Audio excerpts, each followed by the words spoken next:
on the line.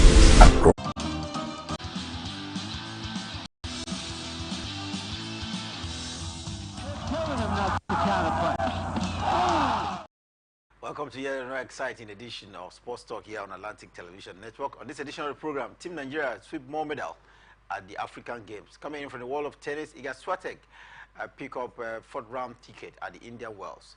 In football, Arsenal top the Premier League table. Details of these and many more will be yours when we return from a break. Stay with us.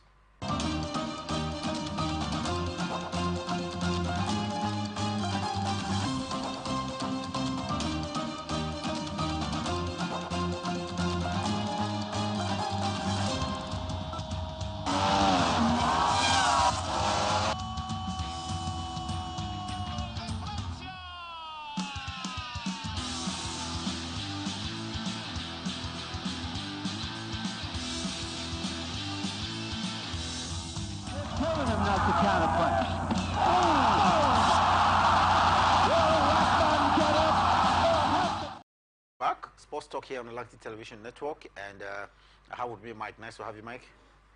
Always nice to be here. Good morning, and good morning to our viewers out there. We'll get started straight away and talking about the latest this hour from the world of the African Games ongoing in Accra, Ghana, Kumasi, and Cape Town. Team Nigeria is beginning to rake in more medals. At the weekend, it was about 4. What is the latest now on the medals table from the African Games in Accra, Ghana? As at the time I was perusing through the medals table, the official report there hasn't been confirmed yet, but then one thing that is very certain is that Team Nigeria is beginning to at least live up to the expectation, especially coming in from the angle of wrestling, where we actually, amassed about 5 gold medals from wrestling. So I think the Team Nigeria, they are beginning to come to to be reckoned with. They are beginning to show that force, that prowess that have also make them to stand out as second most successful country when you talk about the All African Games. So we still wait for the official table so far, so that we can be able to confirm affirmatively where Team Nigeria has actually stand right now.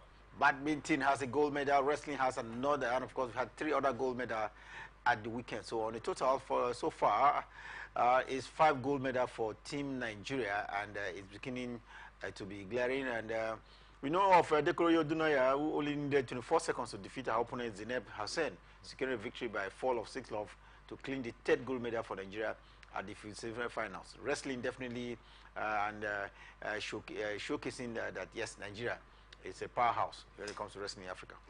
Definitely, and that is why some time ago last week we talked about the area, the sporting area, where we can actually amass a lot of silverware, and I made it very clear that wrestling definitely is one of the area of comparative advantage, that whatever happens, we are sure to rack up medals or silverware coming in from the Wrestling Federation, and they have actually not disappointed us. Of course, you saw Daniel Igali, the president of the Wrestling Federation, who also doubles as a commissioner of sport for Bayelsa State, talking very, very tough even before jetting out to Ghana over last week as well. And for me, I think preparation has been in top gear, and they've actually prepared very well for this very one. So that is what you get when you actually prepare very well, waiting for such a major competition such as this. Definitely result will come, and we are beginning to see the result of proper planning and proper preparation. For wrestling fans who have been asking about the feat of Blessing Oborodudu, yes, she got Nigeria 5th medal in the 68 kg at the weekend, taking out our opponent from Cameroon 14-4. We say congratulations to Team Nigeria, and we do ask that they continue to rake in more medals. Later today, there are a lot of events going on, and Team Nigeria, of course, we told you, are participating in 25 out of 29 sporting disciplines that is on showcase at the African Games in Ghana. And let's maybe bring you one more story coming from the African Games. The Nigerian Senior Women's National Team, the Lady Stallions, is aiming for a very strong performance at the African Games. Of course, as the team prepares to depart on the 11th of March for Batch B. These are the rugby side of Nigeria. Yeah, I think they've been preparing over the last 2 weeks right now. They've been preparing massively, and for me, I think this is the way to go when heading for any major tournament out there. You need to prepare properly, because there are other good teams out there that will be ready to give you a run for your money. And if you are not properly prepared, you've already prepared to fail if you don't prepare to excel whenever you are heading for a major tournament. So for me, let's just keep our fingers crossed, hoping that they're going to go out there, and do the country proud. Rugby games, all African games gets underway on the 18th to the 21st of March, and the Lady Stallions Team B definitely will represent Nigeria at the games, and they are out there to present a competitive edge over their other countries that will be taking part in the Rugby African Games. Meanwhile, the Council of Sports and Culture in Africa has, of course, announced that they will be involved in the North African countries, Egypt, hosting of the events. That's in the 2027 African Games. This is cheering news. Very, very cheering. I think when we're beginning to get this kind of recognition, it seems we are getting it right before we get this kind of credence from that department. I think for me it's a great one for Nigeria. We must also maximize the opportunity as well to take a look at what the organizers, the LOC, are doing out there, so that we can, at least take a leap from what they are doing out there, so that in subsequent time we can also impact it to our own different sporting federation. Still looking around for latest happening around the African Games ongoing in Accra, Ghana. The female Yellow Greens, that's the Nigeria's female cricket national team, the Yellow Greens, that's how they are called, have qualified for the semi-finals of the cricket event at the 13 games ongoing in Ghana. They pulled out a shock in Group A, where they finished second with 3 points. This is good news coming. If you know South Africa very well, you know that they are very strong in rugby, but in cricket. But 4 wickets were better. Nigerians Yellow Greens were better by 4 wickets. Very massive and impressive outing for them. They're coming up against one of the best in Africa, that is South Africa. Getting a very massive victory against them. It's no mean feat. They actually worked for it, and of course, being one of the least ranked team in our group out there, but then we were still able to prove doubters wrong out there. I think for me, it's a massive victory for the country. Very massive victory for Nigeria with 74 runs all out in 20 overs. They were able to take out their South African counterparts. Everybody knows South Africa to be very strong when it comes to cricket, but Nigeria showed some strength there to qualify for the semi-finals, finishing with 78 runs for just 6 wickets in 14.5 overs there. And we say congratulations to the Nigerian team in cricket, and wish to see them in the final and, of course, on the podium as well. Meanwhile, Global Association of Mixed Martial Arts has confirmed Nigeria and 10 others for the maiden appearance of the Mixed Martial Arts event at the 13th African Games. This is good news. Martial arts, Nigeria is beginning to make an impact. Remember, at the Accra 2023 event, Mixed Martial Arts will be featured for the first time as a demonstration on yesterday. I think that was yesterday, yeah. And it will run through. Yeah, I think for me it's a very good one, a good news for Nigeria, because the Martial Arts Federation here, they've been working behind the scene. But for me, I think for us taking part in this very one, let's see how far we can go, how far we can be able to perform out there will also entail what we also need to do. If there are other areas that we definitely need to improve on. But I think for me, it's a good news that we'll be taking part in this maiden edition, where martial art is making its first appearance in the All African Game. Let's hope that our team is going to go out there and compete favorably well with other strong teams. Well, enough of the African Games coverage. Definitely, we told you the competition is ongoing until the 23rd of March across 3 cities in Accra, Ghana. We have some match, sports display ongoing there. Then in Kumasi, the second largest city in Ghana, and Cape Town as well, having some of the events out there. Meanwhile, we'll bring you latest coming from boxing. At the weekend, we saw Anthony Joshua Pumel, Francis Ngannou from Cameroon, to winning $20 million US, $30 million US compared to 20 that was won by the Cameroonian. But beyond that, yes, Anthony Joshua has won. Where does he go from here, Michael? Very simple. Shortly after that fight, you listened to his interview out there, where they actually asked him, and now that this one is out of the way, what next? He said possibly if the mandatory fight between Alexander Usyk and Tyson Fury take place, they will be very, very ready to take on any of the fighter that emerges victorious in that very one. So I'm not too sure you'll be ready to confront Alexander Usyk. Usyk has taken him out twice, and I think Tyson Fury looks like his hope now, someone that he wants to really meet. And it is expected that Tyson Fury bout will have two, of course, there will be a rematch. Yeah. You know, first coming on 18th of May, and the next one coming sometime in October, before we could have a chance. And I'm secretly, I'm sorry. I think Anthony Joshua should be thinking of a victory for Mike Tyson, so that Tyson Fury, so that he can take on the British boxer, and that will be a heavy payday for British boxing. Definitely. If you know that Joshua himself is British. Yeah, definitely. I think only if Tyson Fury will be ready to take up this challenge, because we've seen him in time past trying to dodge one bout or the other. I don't know the reason, but whenever a heavy amount of money is involved, that is where Tyson Fury jumps in. But for me, I think looking at the form of Anthony Joshua right now, I believe that he can be able to get that one over Tyson Fury. That is, if that fight is anything to go by. That is, even if Tyson Fury can be able to take up the challenge. But I stand right now, I think Joshua is gradually crawling back into reckoning after losing his belt to Alexander Usyk. I think so many persons thought that maybe his boxing career is over, but then he has refused to give up. He has consistently and dedicatedly continued to work behind the scene to ensure that he bounced back very strong. This is a fourth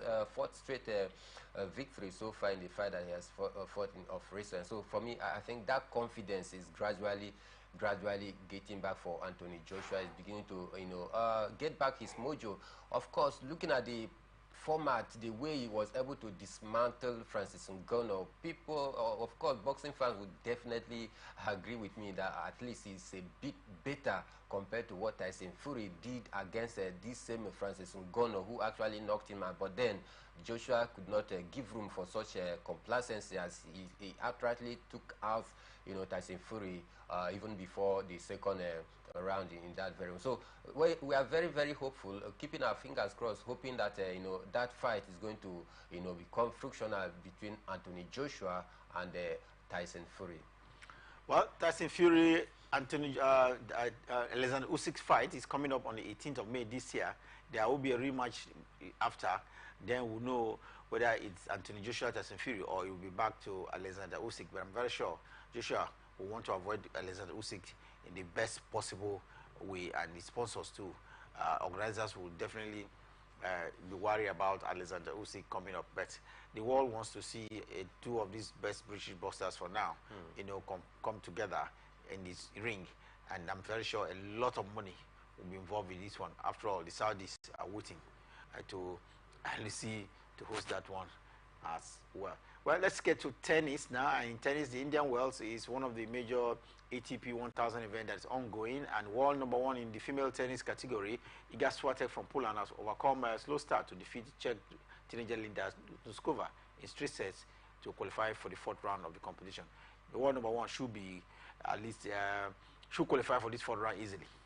Yeah, but looking at her display so far since the start of this Indian Wells, I think for me, she has not been at her best. 6-4, 6 love event, straight event win. Yeah, she hasn't been at her best. I'm looking at her first and second game out there, but then she just find a way, to be able to get through. So I think that is the spirit of a champion out there. Despite the odds, you still find your way to crawl back into reckoning. So I think for Iga Swiatek, let's keep our fingers crossed, hoping that she's going to also continue in this format by making sure that she continues to improve her games every game that come by.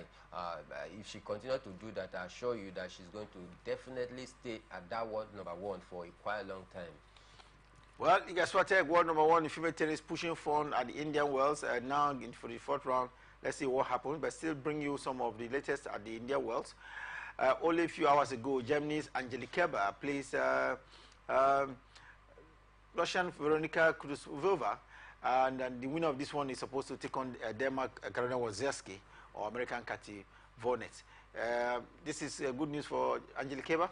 Yeah, good news for her, but then a big obstacle is standing before her in her next game, because she's set to take two of the best out there so far this season. But then I think for me it's a good news for her.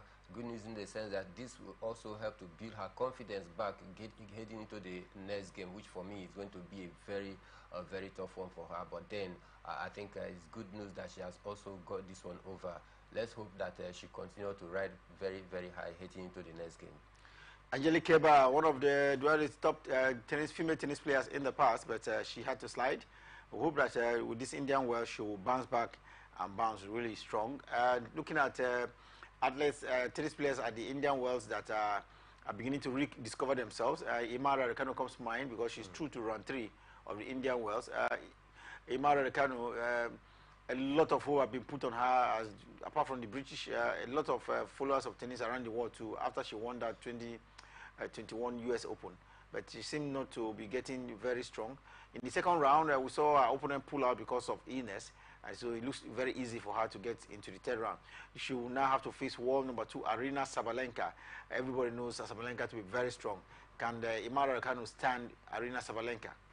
I think for me it's going to be a very difficult call, a Herculean task game for her out there. Looking at her form so far, after winning that US Open, there was a whole lot of hope, a whole lot of confidence reposed on Emma Raducanu, but then she hasn't been able to live up to that expectation. No thanks to injury as well that have actually blighted her performance, and again frequent changes of coaches is not even helping her as well. So I think Emma Raducanu, she has not been able to hit that top gear. That promises we saw her in the past, but then there is still chance for her to also improve on her game. But then against the world number 2, is going to be a mountain hill for her to climb out there. But then this is a game of tennis. You can never say never. They had to slug it out there in the court before we can truly say yes, it is out. She's done out. But for now, I think she's in a poor position to go very far. Only if she can be able to continue to maintain this fine form. Well, Coco Gauff in good form as well, just before her 20th birthday.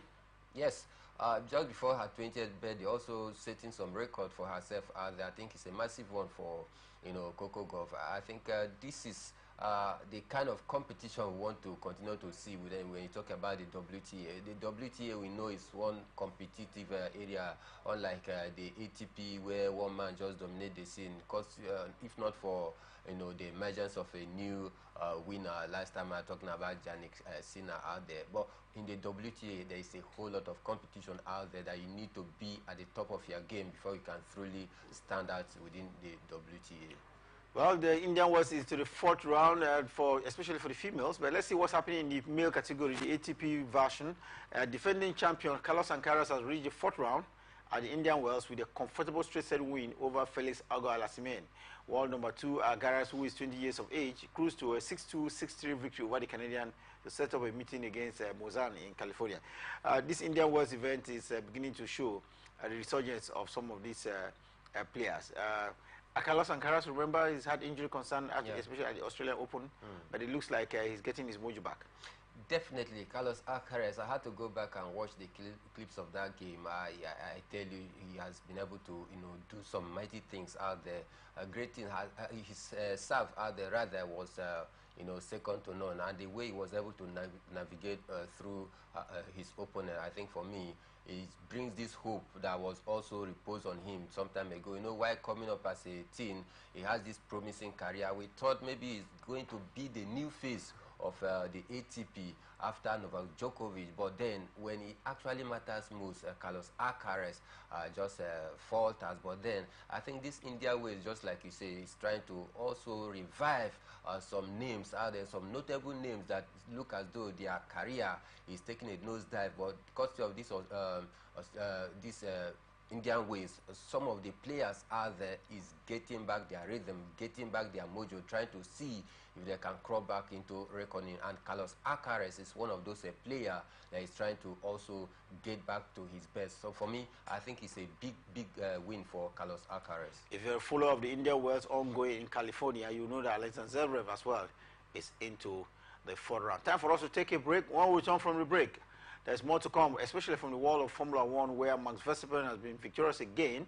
And you ask how many times will he be on the podium in the very first position. We'll let you know the details when we return to a break, especially in football as well, where Arsenal are the new Premier League toppers in England. Details when we return from the break.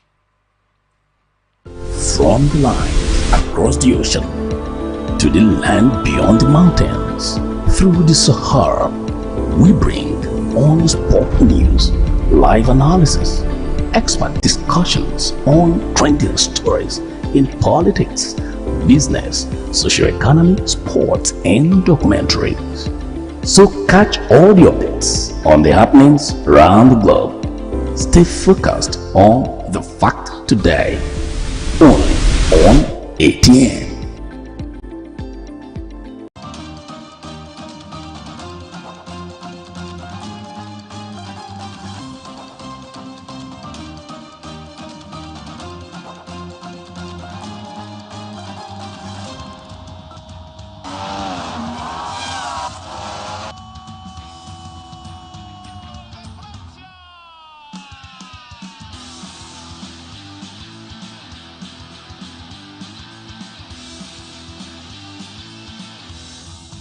Telling him not to counterpunch.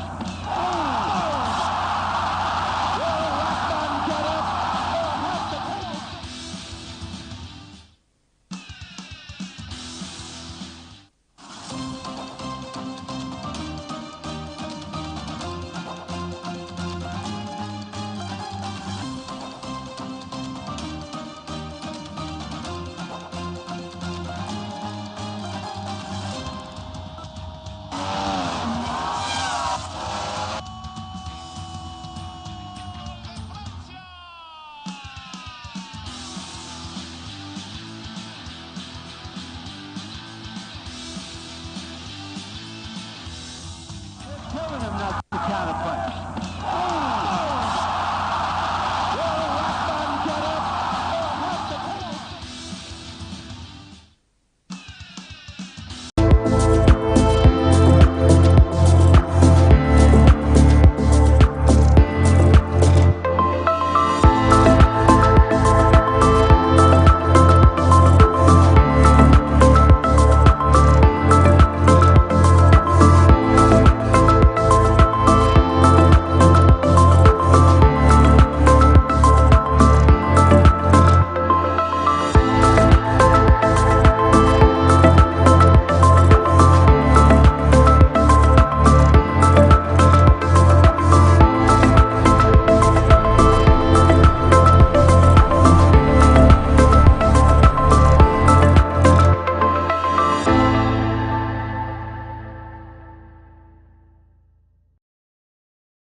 People into the country illegally. That is amazing. Honorable You human On the point of order. Honorable they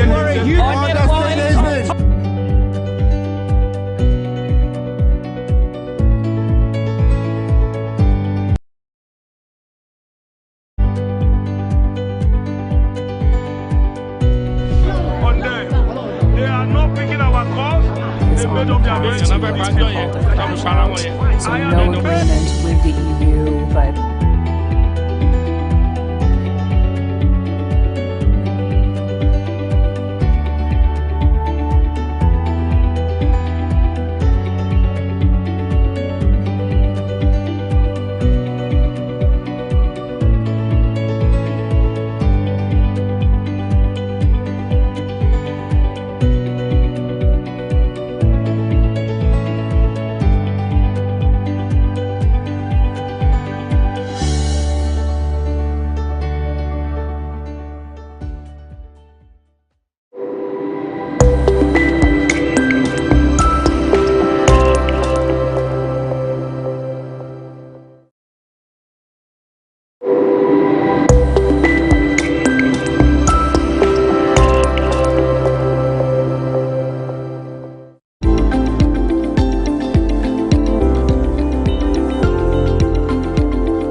the lines across the ocean to the land beyond the mountains.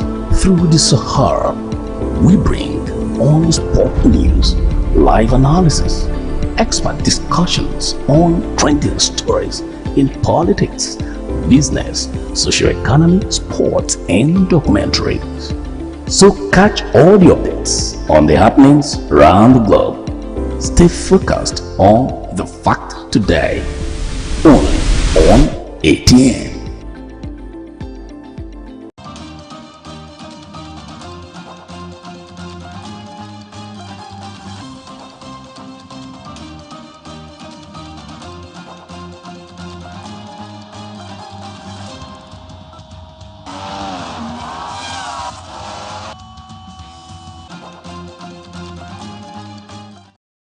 Sports Talk here on Atlantic Television Network, and we'll be keeping you up to speed with the latest happening around the world of sports. We told you earlier that Team Nigeria at the African Games ongoing in Accra, Ghana, the very 13th edition, has so far garnered as many as 5 gold medals and more to come later today.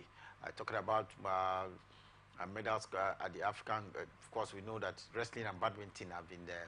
Also, is 2 sports disciplines have so far been responsible for the 5 gold of medal. And beyond that, we have to bounce back now to our latest coming in from the world of Formula One.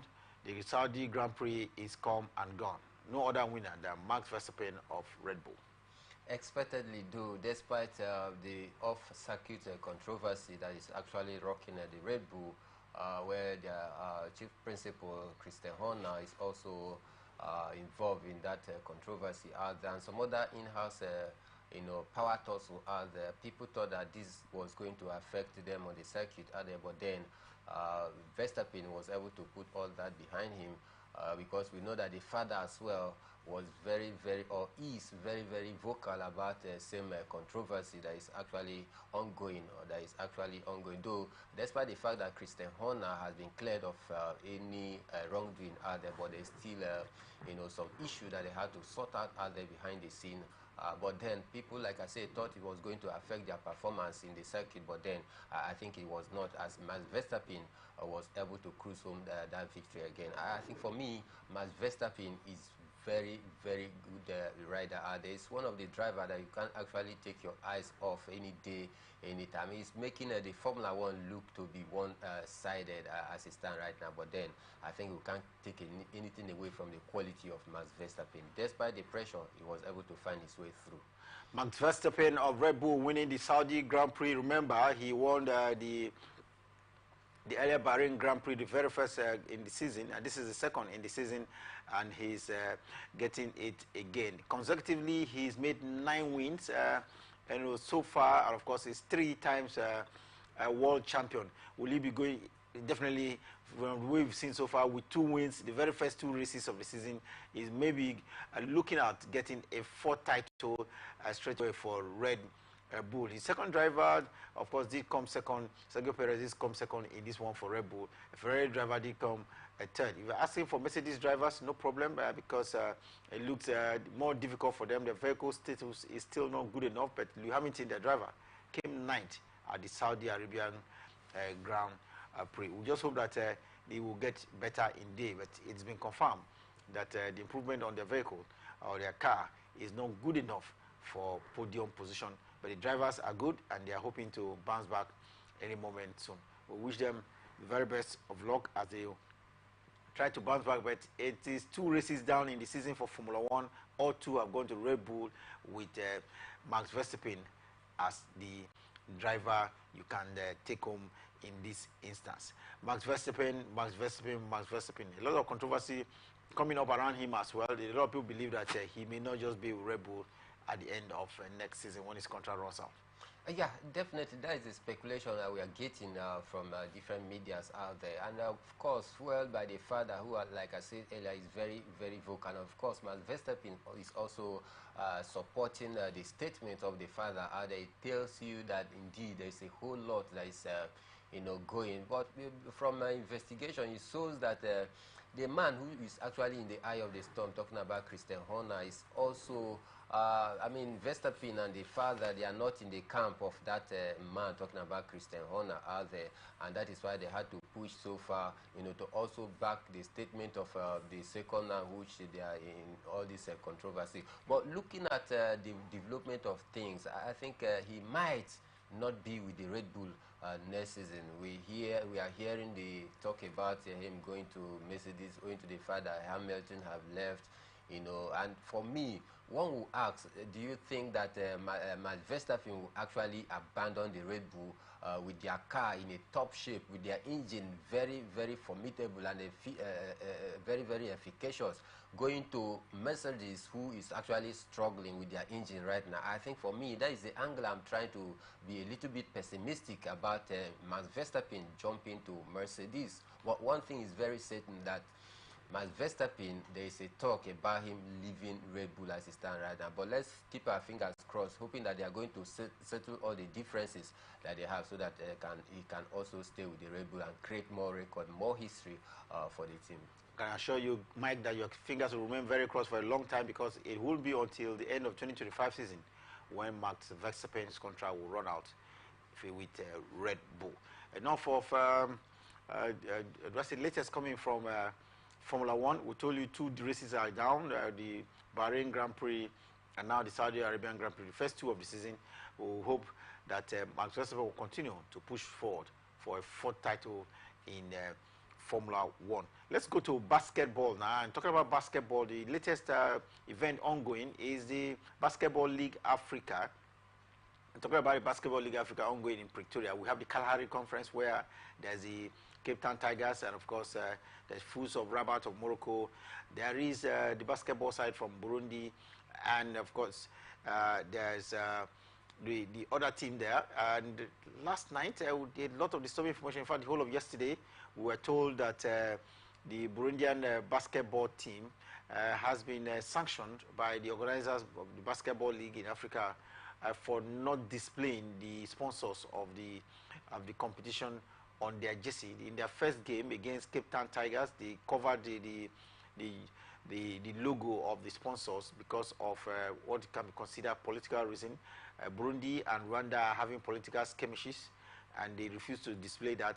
In spite of winning the South African team in their first game, they were not allowed to participate in the second game against Fools of Rabat, Morocco, because they refused to. They as well taped the logo of the sponsors with a black insignia, and so now it looks like they will be thrown out of the competition, and of course heavy fine awaits the Dynamo Basketball Club of Burundi at the ongoing competition in the Kalahari Conference in Pretoria. This is their first time they are taking part in the Basketball League, and it has been trailed by political controversy.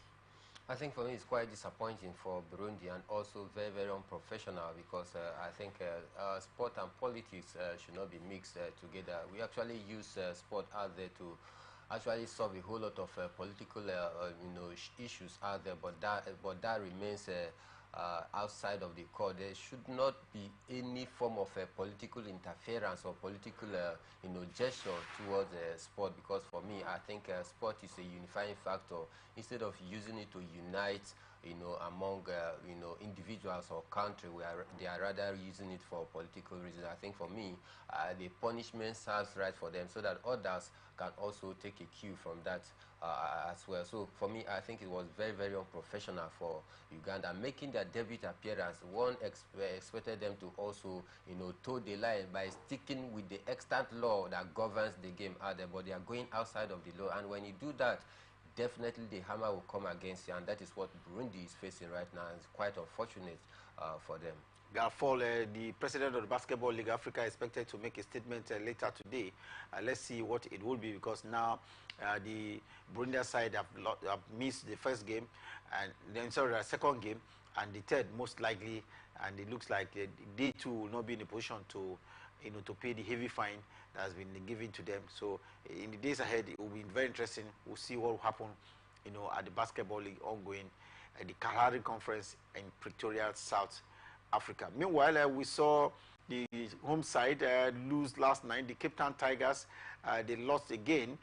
They have lost their first game, if you remember, to the Dynamo of Burundi. Now against Pedro Atletico of Uganda, I'm sorry, of Angola. They lost again 100 to 88 points. So this is the second loss for the home side. Remember, the Cape Town Tigers have been in the Kalahari Conference because of South Africa hosting the conference, and now they've lost 2 games. Where do they go from here?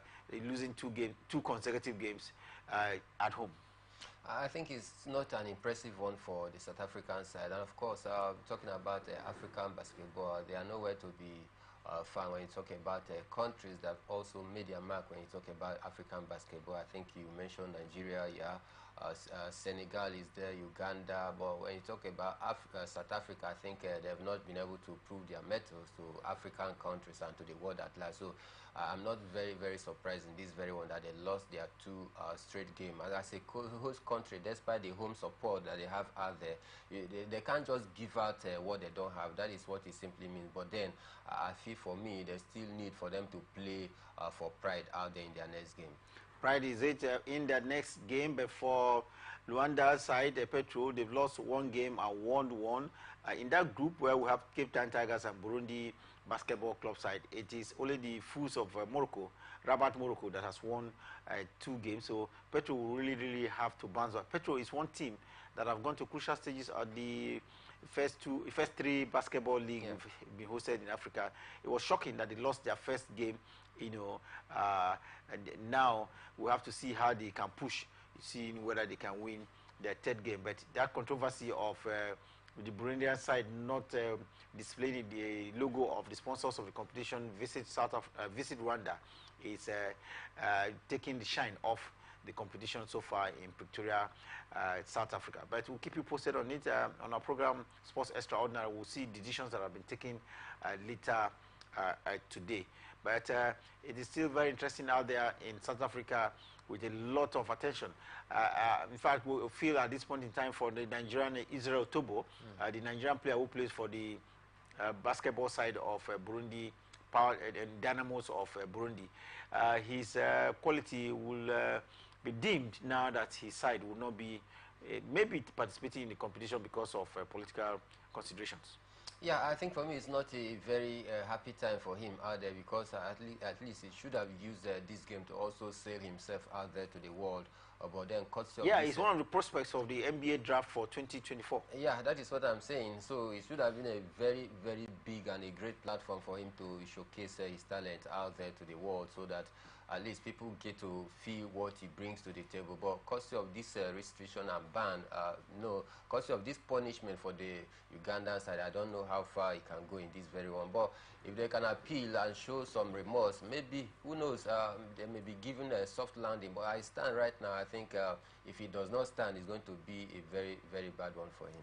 Israel Tobo, 19-year-old Nigerian who plays his basketball at the basketball league with Dynamo's Basketball Club of Burundi, skills and do I say assets that scouts are coming to look at the basketball league will now be shot because of the near pulling out of this team, the Dynamos of Burundi.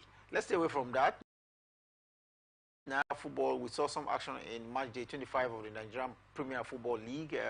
Here in Port Harcourt, Nigeria, the Adokia Messi Maker Stadium, Rivers United forced Kano Pillars to a 1-all draw. Rivers United having a fluttering run, especially at home this time around. Definitely not a good one for Rivers United, especially where we have a whole lot of teams, some of the traditional teams are there competing for the title. We expect Rivers United to be fighting from all fronts, both continental and domestic, but you discover that their form so far this season they has not been very, very good. Our home here, talking about the Adokia Makesima Stadium, in the past looks to be a fortress for Rivers United, but of recent, team just come here, you know, get a very vital point and go away and nothing happens. So for me, I think the form of Rivers United this season, for me, if you ask me, I think it has been very, very questionable. You see how we actually struggle over there in New York for the continental game to, you know, come to become victorious 2-1 at the dying minute. So for me, I think their form at home has not been very, very impressive so far. Poor form at home for Rivers United, dropping 2 points against Kano Pillars, the team that lost at home before coming to Port Harcourt here.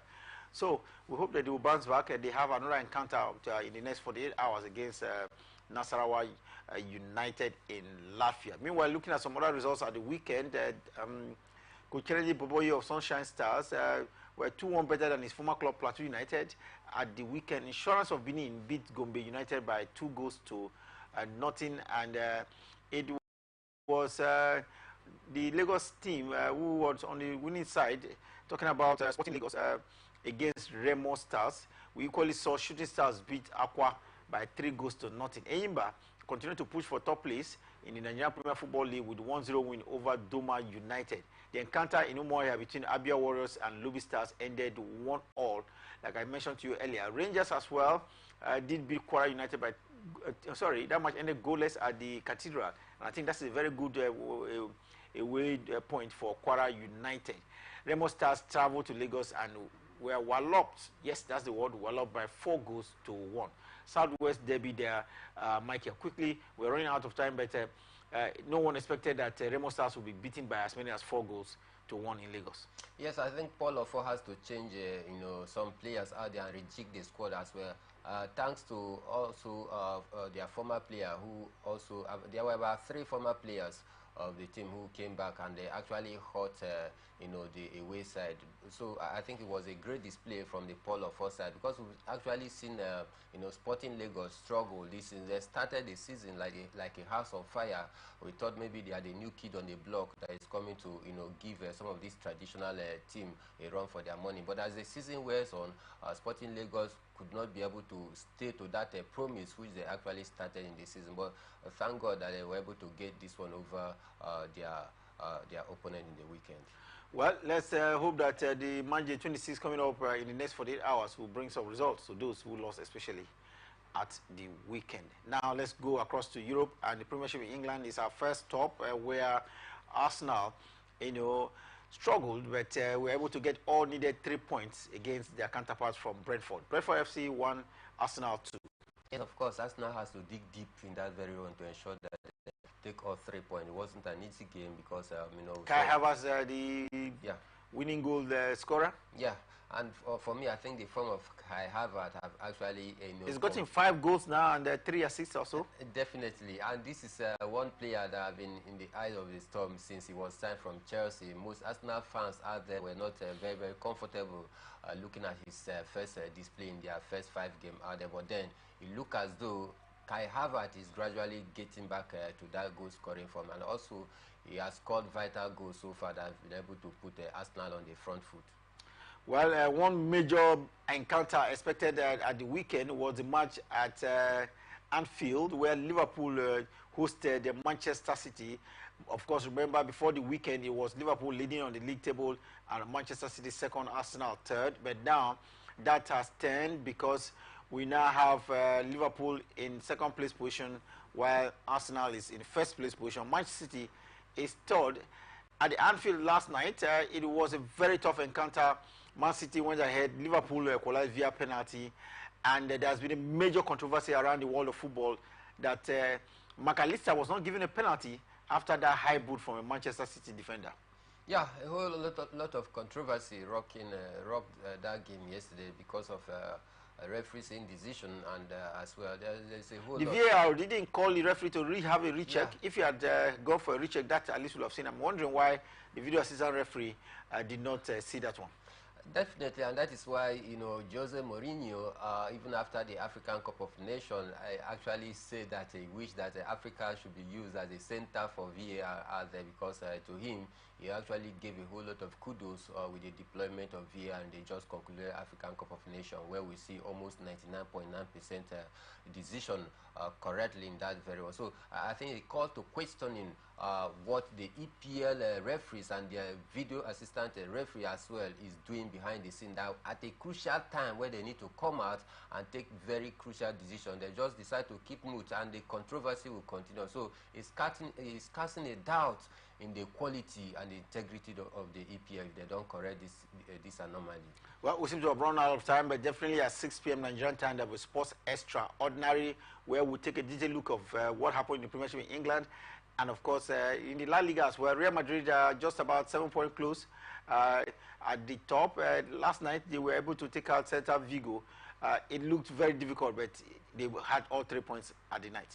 Definitely, not forgetting Vinicius Junior will always find a way to be on the spotlight as well. But then I think it's a good win for Real Madrid. Good win for Real Madrid. There were actions as well in the Italian Serie A, and of course French League One, where we saw Paris Saint-Germain without their talisman, Kylian Mbappe. All of that will come to you on our program Sports Extraordinary, because we're out of time. Napoli dropped points at home as well. So a lot to talk about at 6 p.m. when Sports Extraordinary will come your way. But until then, remember, peace and unity are clearly pathways to progress. Always enjoy here on Atlantic Television Network. From the line across the ocean to the land beyond the mountains, through the Sahara, we bring all sport news, live analysis, expert discussions on trending stories in politics, business, socio-economic,